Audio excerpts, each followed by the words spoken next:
Hey gang, John O'Brien here. Week 6 of the clampdown. Hope you guys are doing all right.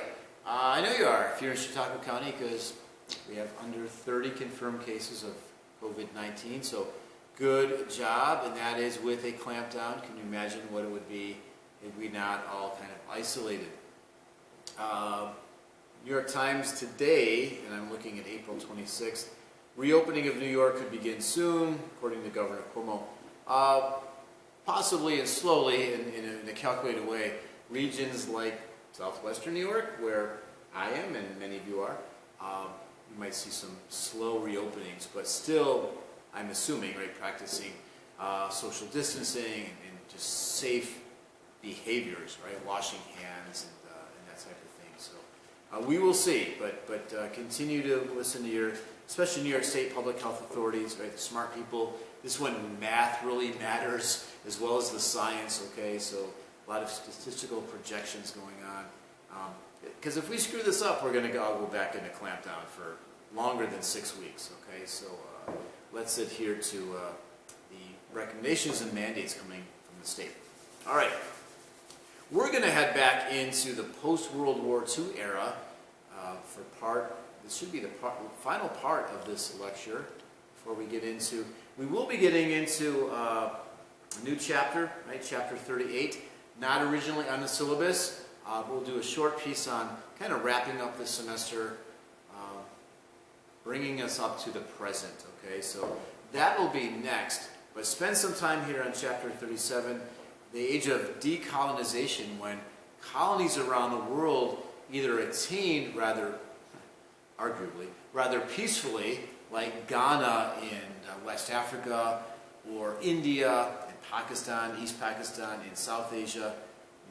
Peacefully is questionable there, right?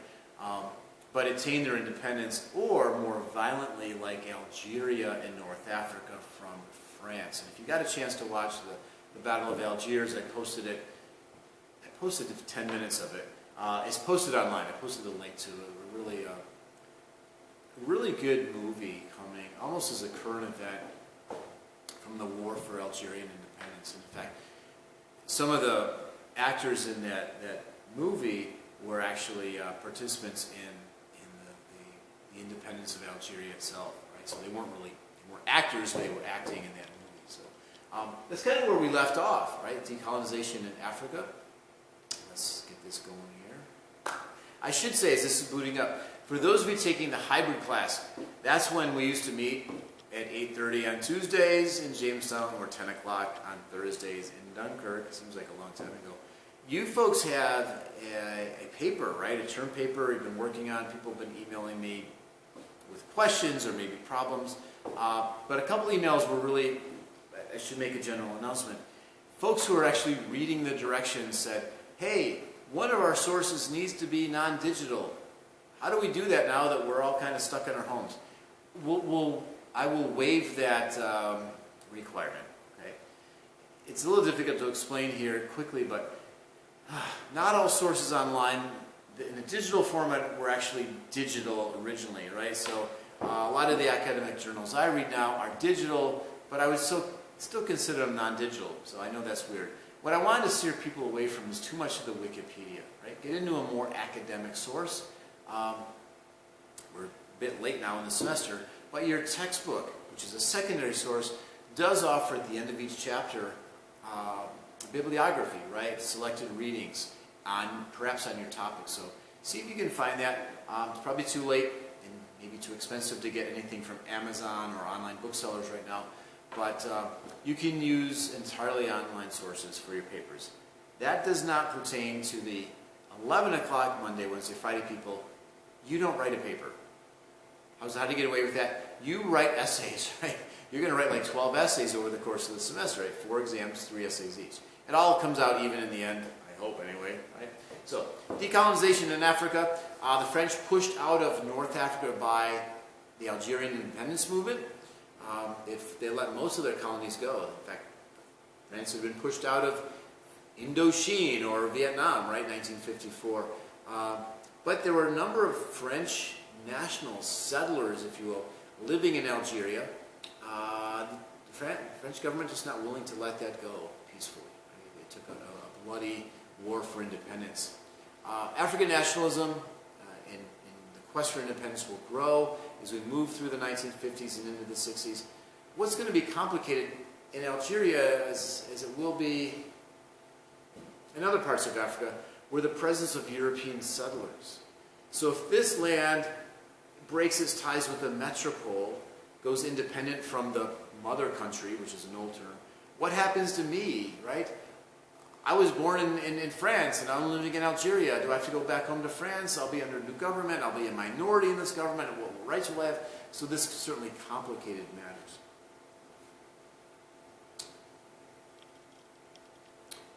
Yes, that's what happens when you click the wrong buttons. This would have happened in class anyway, right? In fact, you didn't even see what just happened, so now I'm kind of stuck.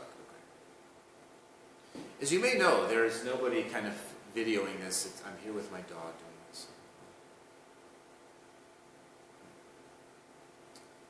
Okay. I'm seeing things that you're not, so just want to get back into where I need to be.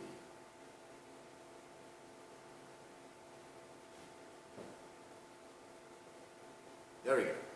Got it. Okay. Figured that out. So, see, I don't have all the answers either. We've all been kind of thrown into this online world, all right? So, look, I know you guys are doing stuff. Obviously, here you go, example of that.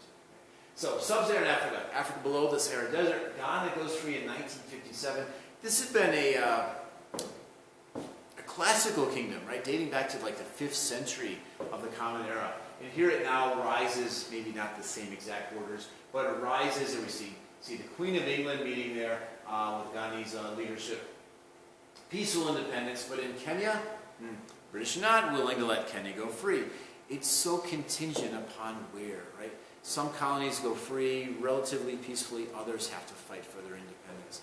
But the British and the French, although on the winning side of World War II, exhausted, can't hold on to these colonies any longer. Okay? Complicating matters even more was South Africa, right? The extreme southern tip of the African continent. It had been a Dutch colony, and then after the Boer War, a British colony, and then by the 1930s, an independent country where Dutch, in descendants of Dutch and English ruled the country as a white minority over a majority population of darker skin tone people, which is a term I use, okay, who had no civil rights, okay, couldn't vote, couldn't sit on juries, essentially lived in a highly, highly segregated society. It was called apartheid, apartness, okay, in the Boer language, in the Dutch language. Really a police state. People of darker skin tone will fight for their rights. They had been throughout, but especially after World War II. There'd be internal struggles, right, between the darker skin tone people. In fact, I mean, everybody's African in this sense, so it's difficult to find the terminology. The white people living there call themselves Afrikaans, so but there'd be struggles within the freedom movement. Okay?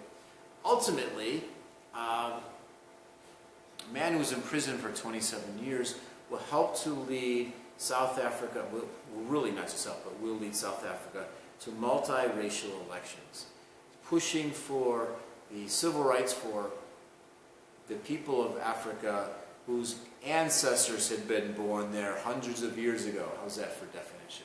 Okay, Nelson Mandela. And these are the first multiracial elections. Well, now Mandela wins the presidency. I guess I would say he helped, certainly he led the drive for majority governance, right, democracy in South Africa. There was assistance around the world as young people, college students, put pressure on their own institutions to divest. Don't invest in white South Africa. Take your money out of there. The South African economy really faltered, and this was one factor among a multi-causational shift to multi-racial elections. So rising black agitation. Mandela's in prison for 27 years. People like Stephen Biko were killed in prison. So it's international pressure. I already mentioned it there. It just didn't fit as the world was approaching the 21st century to have a police state of white people really beating down, I mean literally and figuratively, a majority population relegated to essentially reservations, right? Bantustans. Mandela, there we go, right? I will collaborate with de Klerk. De Klerk, I'm sorry, I forgot your first name, and I lived through this.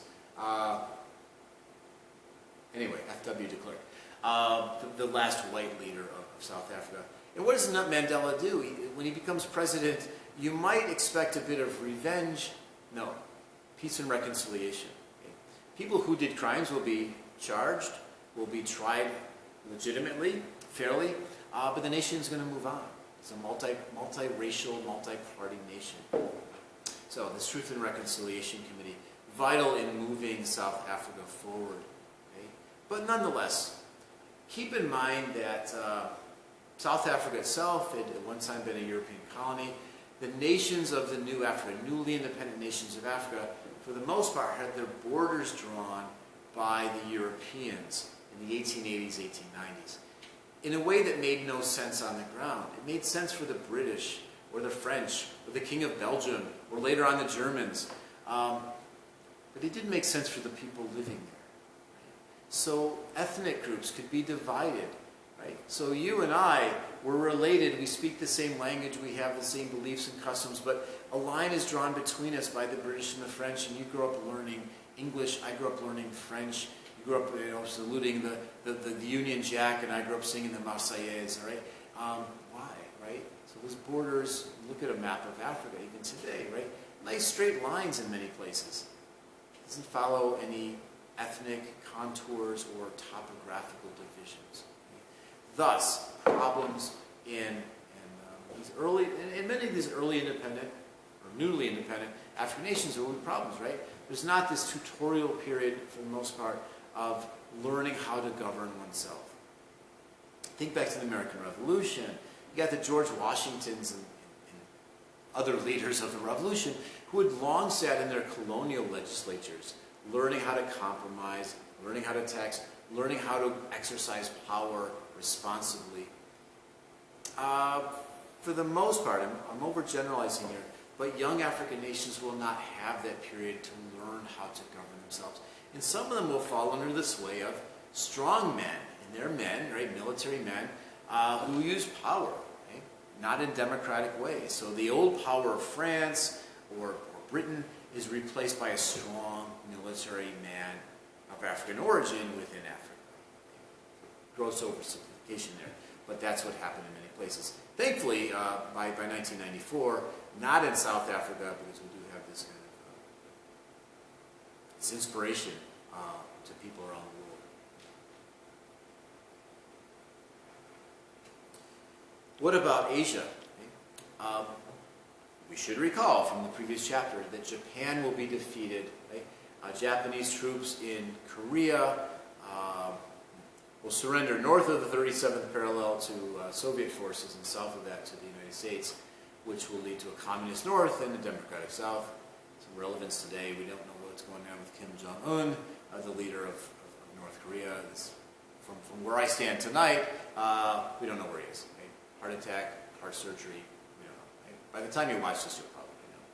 But with regard to China, the Japanese are defeated by the Chinese, right? They surrender to after the United States uses atomic weaponry on the home islands. But then what, right? China reverts back to civil war briefly between the Kuomintang, the Democrats, and the Communists. In this case, the Communists win. They were seen by many Chinese as more voracious against the Japanese occupiers. They had gained a lot of support actually during World War II. And under Mao Zedong, the nationalists, the Kuomintang, are pushed, are either captured, killed, pushed into re-education centers, or driven off the mainland to Taiwan, right? And China becomes a one-party communist state under Mao Zedong. Former librarian, actually, right? Read a lot of Marx. But differed with Marx, right? Because there was not a huge industrial proletariat in China. But there was a huge underclass called the peasantry that he appealed to. Under Mao, China will rapidly industrialize, similar perhaps to what we saw in the Soviet Union under Stalin, Agriculture will be collectivized, so that's not your farm anymore. It belongs to all of us. We're going to share it. You're just going to work it with some other people. Okay? Mao will push China to make sacrifices. We need to sacrifice for the good of all.